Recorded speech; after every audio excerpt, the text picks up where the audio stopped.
समाधान। नमस्कार, आदाब, सत श्री अकाल मित्रों, स्वागत है एक बार पुनः समाधान कार्यक्रम में आप सभी का। योग के ऊपर लगातार हमारी चर्चा हो रही है और आपके प्रश्न हम तक पहुंच रहे हैं और दिन प्रतिदिन हम योग की गहराई में उतर रहे हैं कि योग हमें कैसे करना है, क्योंकि योग, राजयोग ही वास्तव में सभी समस्याओं का समाधान है। ये एक ऐसी संजीवनी है जो हमें मूर्छित से सुरजीत कर सकती है। एक ऐसी संजीवनी है जो हमें पुनः प्राणदान दे सकती है। एक ऐसी संजीवनी है जो वास्तव में अंधकार में प्रकाश की तरह कार्य कर सकती है। तो इसीलिए हम लगातार राजयोग की गहनतम चर्चा कर रहे हैं और इस चर्चा में लगातार हमारे साथ आदरणीय सूर्य भाई जी हैं जो इस पर प्रकाश डाल रहे हैं और हमें इससे अवगत करा रहे हैं। आइए आज की कड़ी में उनका अभिनंदन करते हैं।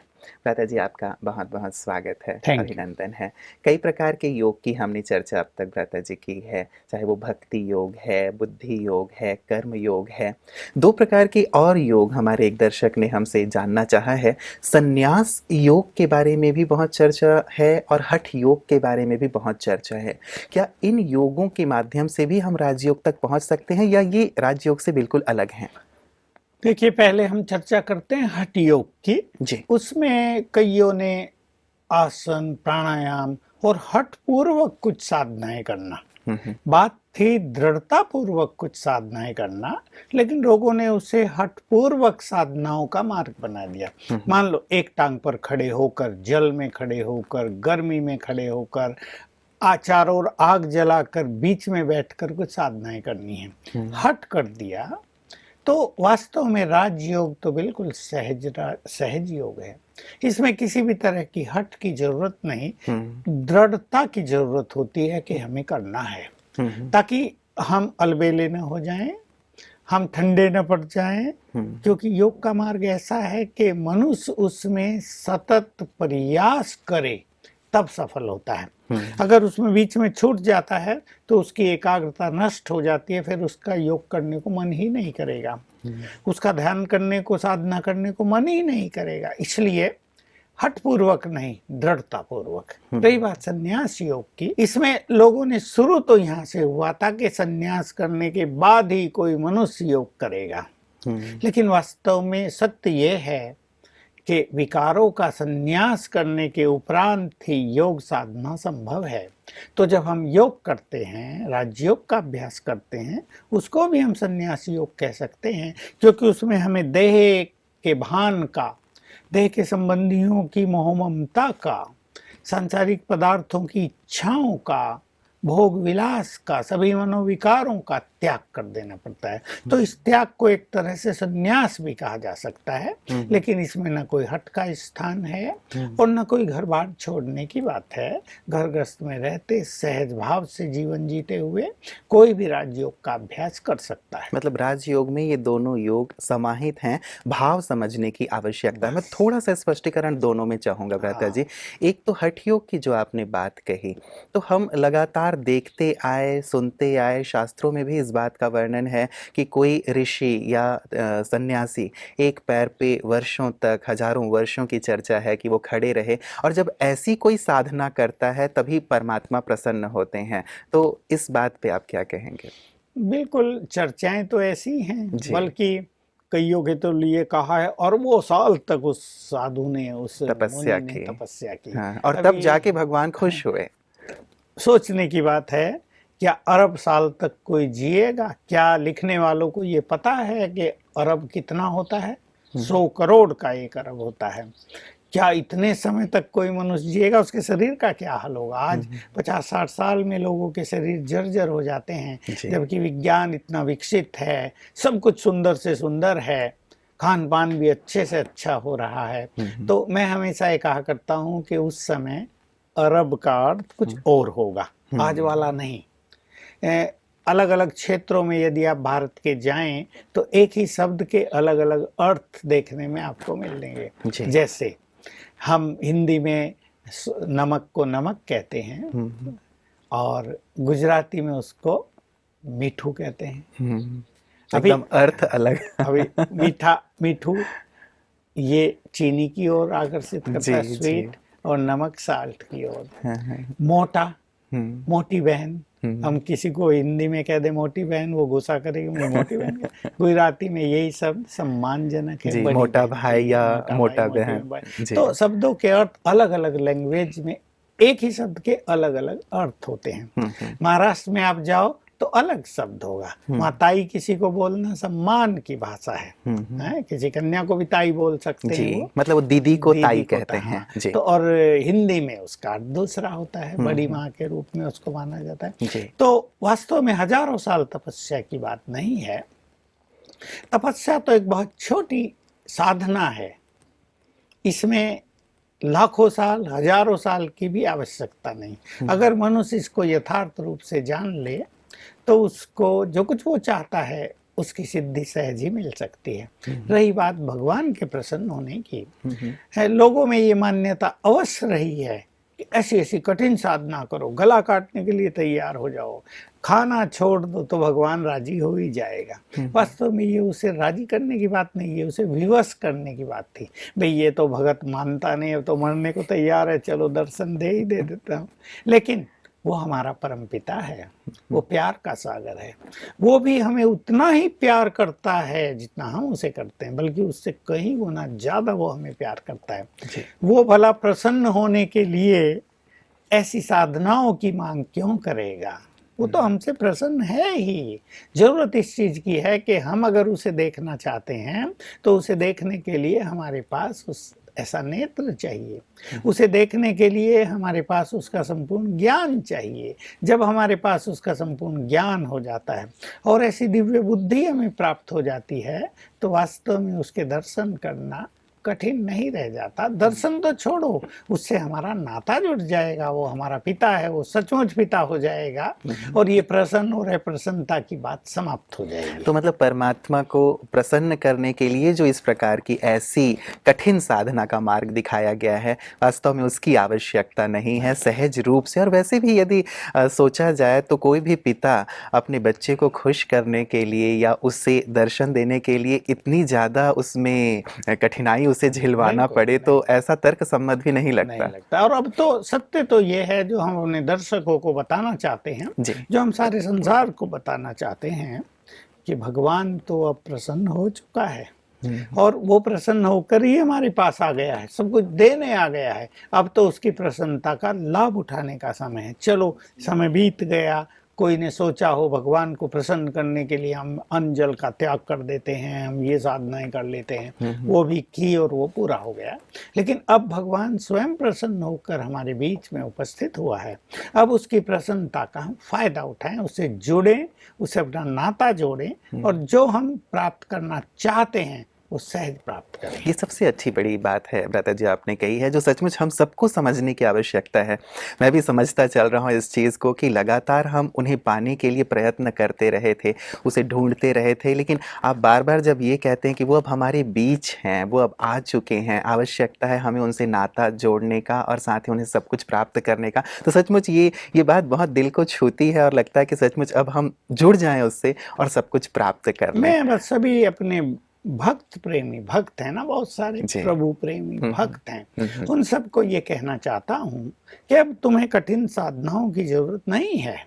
जिसकी तुम भक्ति कर रहे हो उसको जरा पहचान तो लो, तुम्हारा परमपिता कौन है उसको जान लो और वो तुम्हारी भक्ति का फल देने के लिए उपस्थित हो गया है। अब भक्ति का तो फल लो। कोई सदा ही पढ़ता ही थोड़ा ही रहेगा, एग्जाम देकर उसका रिजल्ट भी उसके हाथ में आएगा, उसका फल प्राप्त करेगा, फल वो प्राप्त करेगा, अच्छी सर्विस उसे मिलेगी, अच्छी जॉब मिलेगी, उसको एंजॉयमेंट होगा ना। तो केवल भक्ति करते रहना और फल कुछ भी न मिलना, इसकी भी ये भी गलत हो जाता है।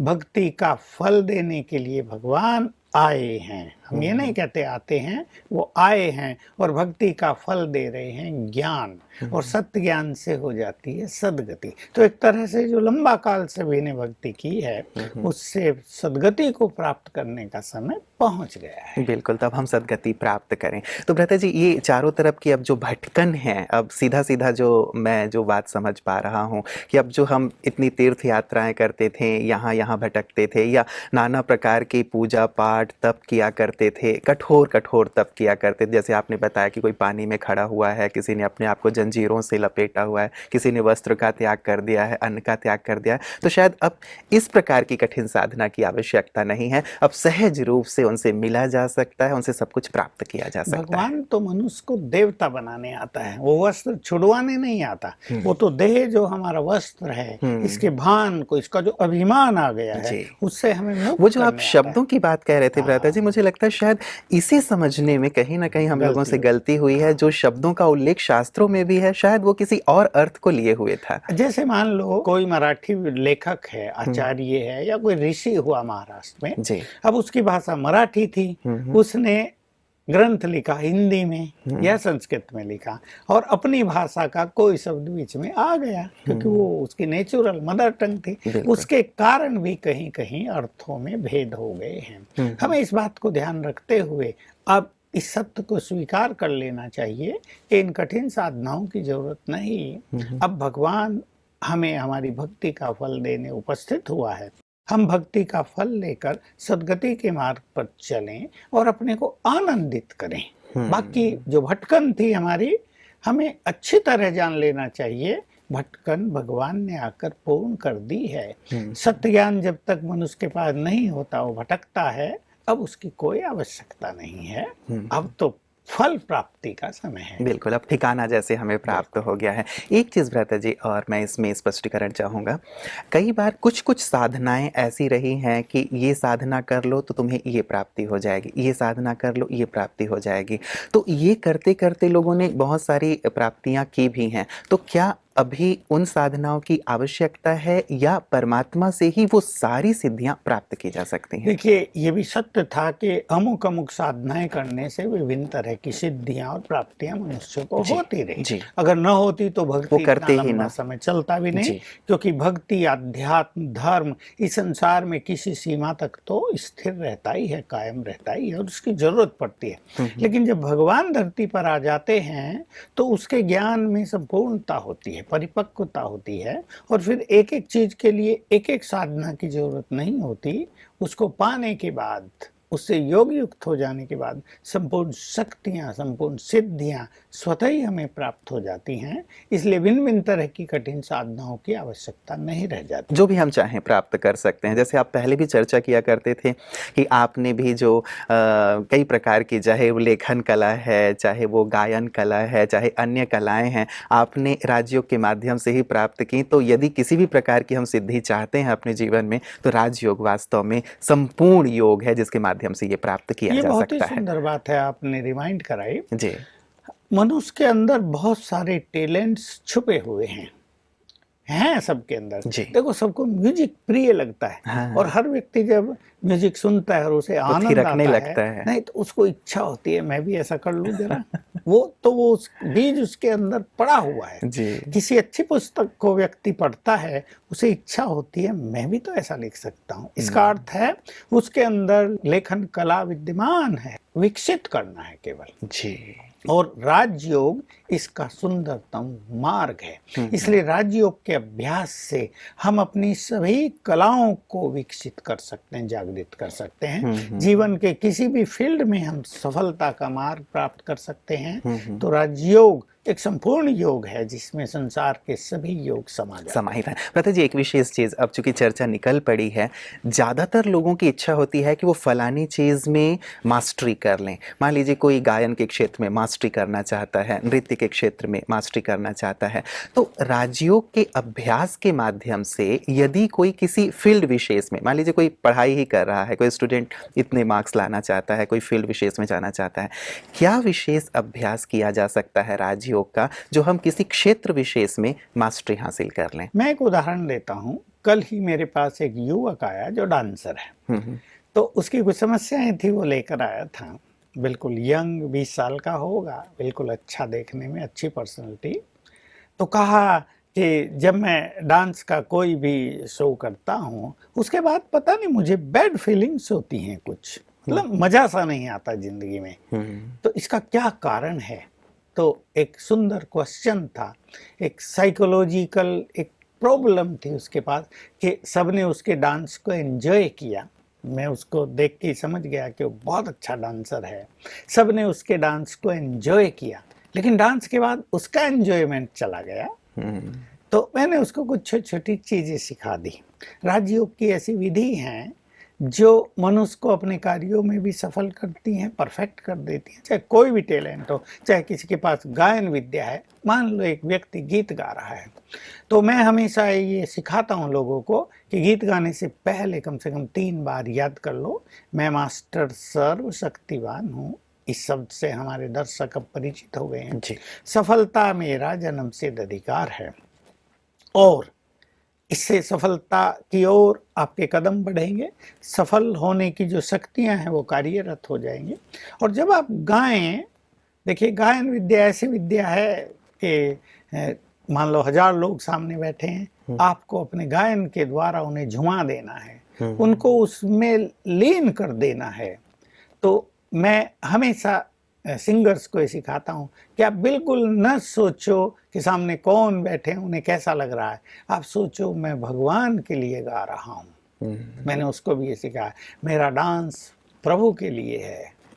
बस तो आपको ये जो यहाँ की कॉन्शियसनेस होती है ना, पता नहीं लोगों को अच्छा लग रहा होगा नहीं, ये कॉन्शियसनेस मनुष्य को नेगेटिव कर देती है। उसकी जो उमंग उत्साह है, खुशी है, उसको डाउन कर देती है। बहुत लोग ऐसा है, बहुत अच्छा डांस किया, सबको अच्छा लगा, लेकिन बाहर निकलते उसको लगा मजा नहीं आया शायद आज। बस ये एक संकल्प उसके सारी खुशी निराश कर नष्ट कर देते। ये नहीं, मैं भगवान के लिए कर, वो देख रहा है मेरा डांस, मेरा गीत वो सुन रहा है, वो आनंदित हो रहा है, तो सभा तो आनंदित हो ही जाएगी। तो इससे हमारी कॉन्शियसनेस बहुत सुंदर रहेगी। और ये जो निराशात्मक विचार हमारे मन में आ जाते, कोई भी कला हो चाहे, वो खत्म हो जाएंगे। तो किसी भी कला के विकास के लिए मैं मास्टर सर्वशक्तिवान हूँ, सफलता मेरा जन्मसिद्ध अधिकार है, उठते ही 7 बार याद करके एक विशेष रूप से आधा घंटा राजयोग का अभ्यास इसी स्वमान के साथ रोज एक टाइम फिक्स करके कर लें। कुछ दिन, 21 दिन तो कर ही लें,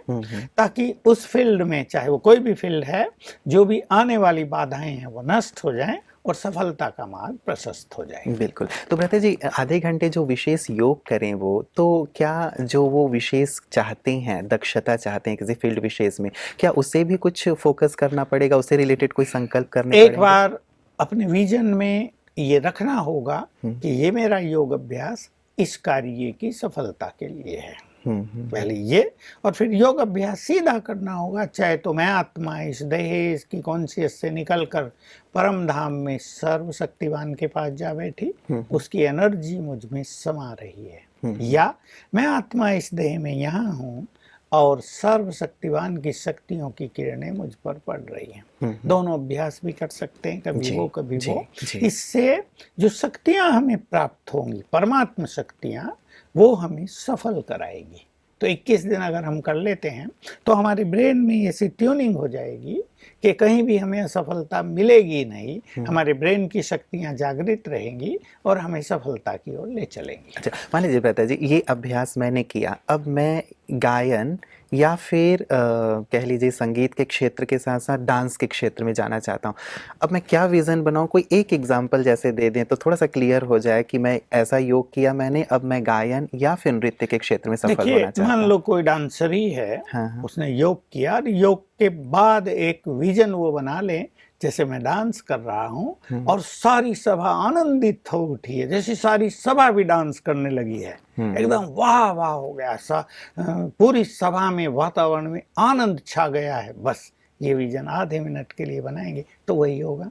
हाँ, राइट। मतलब ये विज़न अपने आप को योग के बाद हम दे दें विशेष करके। भ्राता जी, एक बात विशेष करके और मैं जानना चाहूँगा, जैसे आपने कहा कि हठ योग में विशेष करके शरीर के हठ की बात होती है, लेकिन राजयोग में दृढ़ता की बात होती है कि हम दृढ़ होकर के राजयोग का अभ्यास करें। और वास्तव में जो हठ की बात थी वो दृढ़ता से जुड़ी हुई है। लेकिन ये दृढ़ता, बहुत सारे लोगों के प्रश्न आते हैं कि हम किसी एक चीज़ की शुरुआत करते हैं लेकिन उसमें दृढ़ नहीं रह पाते हैं। 2 दिन के बाद, 3 दिन के बाद वो चीज़ फिर से खत्म हो जाती है, या धीरे धीरे करके हमारा जो उत्साह है उससे जुड़ा हुआ कम हो जाता है। तो इस दृढ़ता को सतत कैसे कायम रखा जाए? देखिए, ये ऐसा प्रश्न है जो इस संसार में कम से कम 95% लोगों का है, चाहे वो लौकिक फील्ड में है, आध्यात्मिक फील्ड में है, राजयोग करते हैं या कोई भी काम करते हैं। दृढ़ता की लोगों के पास बहुत कमी हो जाती है। 2-4 दिन बहुत उमंग उत्साह रहता है, उसके बाद उमंग उत्साह ढीला होने लगता है। लेकिन कुछ चीजें अपनाएं। एक तो अपना वो लक्ष्य रोज 3 बार लिखें सवेरे। हमें अपने को उमंग दिलाने के लिए अपने लक्ष्य को पुनः पुनः रिवाइज करना आवश्यक होता है। 3 बार लक्ष्य रोज लिखें, उठते ही लिख दें। जब हमारा सबकॉन्शियस माइंड जागृत हो और हमारा कॉन्शियस माइंड साइलेंट हो, तब उठते ही वो लिख दें। तो हम इस पर चर्चाएं कर आए हैं, फिर से सभी सुन लें। तो जो लक्ष्य हम लिखेंगे और हमारा सबकॉन्शियस माइंड उसे एक्सेप्ट कर लेगा, तो हमारे ब्रेन की समस्त शक्तियां हमें उस लक्ष्य तक पहुंचाने में लग जाएंगी। वो हमें ढीला होने ही नहीं देंगी, वो हमें सोने ही नहीं देंगी। मान लो हमने लक्ष्य रख लिया कि मुझे 3 मास के अंदर अपने योग के चार्ट को 6 घंटे कर देना है रोज, और मुझे सवेरे इसके लिए 3 बजे उठ जाना है। ये लिख दिया हमने, रोज लिखना है इसको। तो ब्रेन की शक्तियां ट्यून अप होने लगेंगी उसी कार्य के लिए, और बस फिर वो हमें 3 बजे के बाद सोने नहीं देंगी, वो हमें जगाएंगी, वो हमें उमंग उत्साह दिलाए रखेंगी।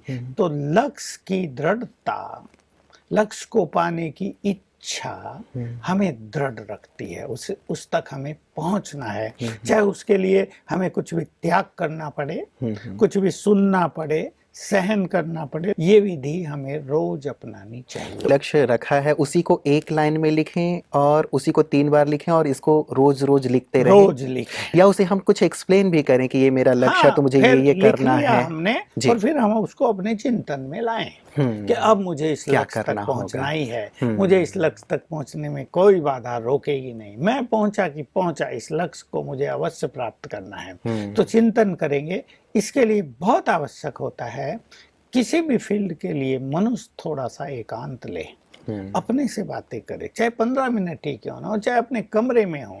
और जो योग अभ्यासी हैं, अगर वो जंगल में जा सके, जहाँ पेड़ हो, जहाँ पानी हो, जहाँ हरियाली हो, तो उनके विचार बहुत सुंदर उठेंगे। हमारा जो मन है, इसका प्रकृति से बड़ा गहरा जुड़ाव रहता है। अगर हम प्रकृति के सौंदर्य में हैं, तो हमारा मन बहुत प्रफुल्लित होकर बहुत सुंदर विचार क्रिएट करने लगता है। तो थोड़ा आधा घंटा 15 मिनट अपने से बातें करेंगे। ये मेरा लक्ष्य है, मुझे इसको अचीव करना ही है, इससे ही मैं जीवन में आगे वो सब कुछ कर सकूंगा जो मुझे करना है। तो उस लक्ष्य का महत्व समझ में आएगा और हमारा जो स्वचिंतन है, ये हमें उस अलबेलेपन से मुक्त कर देगा। बिल्कुल। तो एक तो सुबह उठते ही हम अपने लक्ष्य के बारे में लिखें, एकांत लें, उसके बारे में थोड़ा चिंतन करें कि मुझे क्या क्या करना होगा। और ब्रता जी, क्या रात को सोते समय भी हम एक नज़र डाल लें कि मैंने जो लक्ष्य बनाया है उसकी ओर कितना आगे बढ़ा, ताकि थोड़ा और उत्साह बना रहे? देखिए, ये बहुत सुंदर फिलॉसफी है। रात को जिस फीलिंग में मनुष्य सोएगा,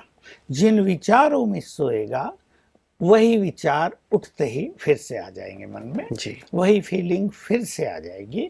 अगर किसी को सवेरे भगवान से बातें करने का आनंद लेना है, तो वो सोने से पहले यही करे। अगर किसी को सवेरे परम शांति की अनुभूति करनी है, तो सोने से पहले वो 10 मिनट यही करे। 10 से 15 मिनट का टाइम डिवोट करें इसके लिए, और बहुत अच्छा योग अभ्यास करें। योग अभ्यास में किसी को कठिनाई होती हो, तो हमारे जो 5 स्वरूप हैं उनका अभ्यास करें। इससे हमारी एकाग्रता सुंदर होगी। सुंदर विचारों के साथ, या आनंद की फीलिंग के साथ, या बहुत खुशी की फीलिंग के साथ हम सोएंगे, और उसका इफेक्ट नींद पर भी आएगा, उसका इफेक्ट सवेरे पर भी आएगा। जो श्रेष्ठ पुरुषार्थी हैं, उनके लिए मैं ये एक बात कह देना चाहता हूँ। ये बात बाबा ने साकार महावाक्यों में ही सुना दी थी कि अगर तुम योग युक्त होकर सोते हो और योग युक्त होकर ही उठ जाते हो, तो तुम्हारा नींद का टाइम भी योग में गिना जाएगा। देखो, बिना मेहनत के योग हो जाएगा। कितनी सुंदर। अगर हम 5-6 घंटे सोए तो 5-6 घंटे योग हो जाएगा हमारा। लेकिन सोने से पहले बहुत सुंदर योग हो जाए, चित्त एकाग्र, और उठते ही फिर वो स्थिति हम ले लें, तो ये जो हमारा सर्किल है नाइट का, जी। सोना और उठना, ये इतना सुंदर होगा, ये हमारे दिन के सर्किल को बहुत ब्यूटीफुल बना देगा।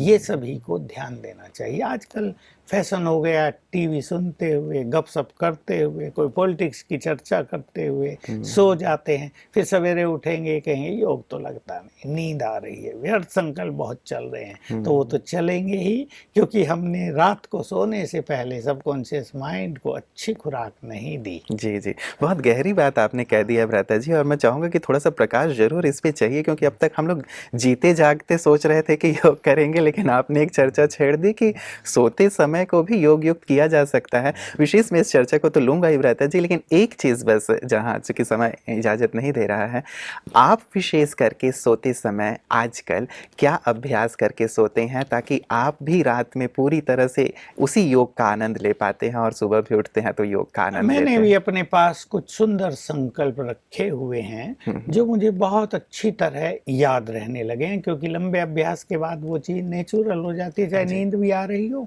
बाबा ने कहा कि रात को सब कुछ मुझे सुनाकर या कोई चीज हो उसको अर्पित करके फिर सोना है। जी। और ये हमने सुन लिया, बाबा ने कह दिया। कई बच्चे इसमें अलबेले रहते हैं, तो मैं सोचा मुझे तो अलबेला नहीं रहना है। तो सोने वक्त मुझे याद आ जाता है, मुझे सब कुछ बाबा को सुना देना है, और कुछ भी ना मेरे पास हो, सब कुछ सुना देना है, हाँ, मतलब रहता है जी? अच्छा बुरा। और मेरे पास तो बुरा तो लगभग होगा होता ही नहीं, मुझे होता है बाबा आज का दिन बहुत सुंदर बीता, आपको बहुत बहुत थैंक्स इसके लिए, और जो आज मेरे पुण्य हुए, जो मैंने योग किया, वो मैं आपको समर्पित करता हूँ। इसे भी कहीं विश्व सेवा में लगा देना, ये मेरी आदत बन गई है। फिर कभी अशरीरी होकर, कभी बाबा की गोद में सोने का अनुभव, कभी 500 रूपों का अभ्यास करते हुए, इस तरह में मुझे लेट कर भी वो सब अभ्यास करने की बहुत अच्छी आदत है। जब मैं यंग था तो मैंने 20 साल रात को 10 से 11 घूमते हुए ये सब अभ्यास बहुत किए थे। मेरा फिक्स टाइम था 10 से 11, मुझे पावरफुल फीलिंग्स के बाद सोना है।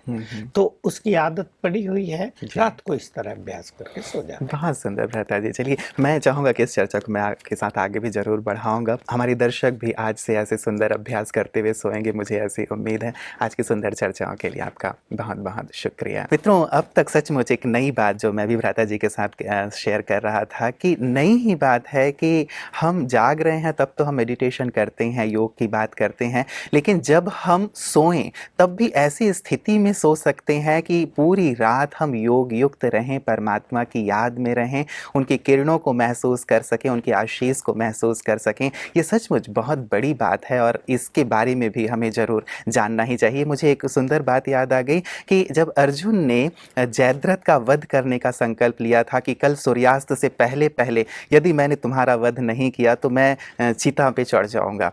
अब इन्होंने संकल्प तो ले लिया, और उसके बाद सभी में एकदम चिंता का विषय हो गया कि यदि जयद्रथ कल नहीं मिले तो अर्जुन जी तो गए। अब क्या हुआ कि कृष्ण जी भी अपने शिविर में घूम रहे थे, अब उन्हें भी चिंता थी कि कल क्या होगा। उन्हें लगा कि जब मैं नहीं सो पा रहा हूँ तो शायद अर्जुन को भी नींद नहीं आ रही होगी। वो गए अर्जुन के शिविर में, देखा अर्जुन जी तो बिल्कुल खर्राटे लेकर के सो रहे हैं। अब कृष्ण जी ने उन्हें उठाया कि भाई उठो, तुम तो सो रहे हो, कल के लिए इतना बड़ा तुमने संकल्प लिया है, सो कैसे सकते हो तुम।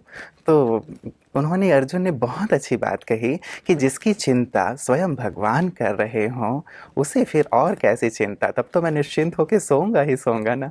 शायद जब हम भगवान के साथ जुड़ जाते हैं तो हम भी इतने निश्चिंत हो जाते हैं, हल्के हो जाते हैं, और जब ऐसी स्थिति में सोएंगे तो सचमुच कितनी अच्छी नींद होगी, कितनी अच्छी हमारी दिन की शुरुआत होगी। इस विषय पर आप अवश्य चिंतन कीजिएगा। कल भी हम भ्राता जी के साथ इस चर्चा को आगे बढ़ाएंगे। आज के लिए इतना ही, दीजिए इजाज़त। नमस्कार।